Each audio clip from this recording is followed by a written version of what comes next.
Hey everyone, welcome to Brighter Rays. This week we are looking at Malachi 4, 1 through 6 in our study called Will You Welcome Me?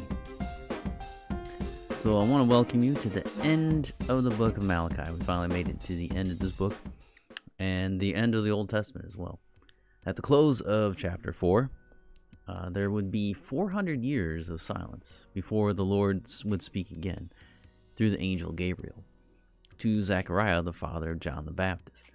What would God say to those who would be keepers of his oracles? What would he put in his recorded word that would allow his people to study and find salvation in Jesus the Messiah? What we have before us are those words. Since this is a book of questions and answers, there is one last question that is asked of the people. It is an unstated question, but the question is, will you welcome me when my day comes?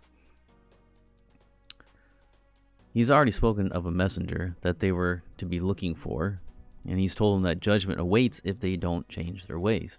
Would they welcome God when he comes? We know the answer to that.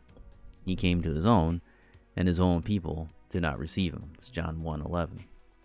As we look at chapter 4, we must remember that the chapter divisions here are not part of the original text. In fact, many Hebrew versions of Malachi have only 3 chapters, with the text of chapter 4 as part of chapter 3.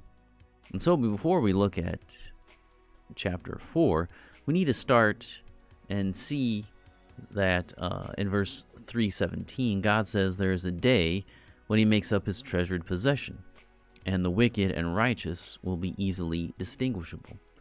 So chapter 4 then begins with, "For behold, the day is coming," and we see what happens to those that are in those two groups. In our time together, I've broken the section into 3. First, we'll look at verse 1 and the question, will you welcome me when the fire burns? When the promised judgment comes, what group will you be in?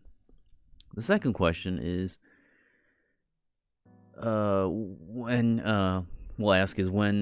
will you welcome me when the sun rises? Will you be one that fears the name of the Lord? And finally, we'll look at verses 4 through 6 and ask the question, will you welcome me when the prophet comes? So those are the 3 questions we'll be looking at and hopefully find some answers along the way. So we'll come back tomorrow and we'll look at the first one, which is verse 1. Will you welcome me when the fire is burning? That's the question. So come back to that.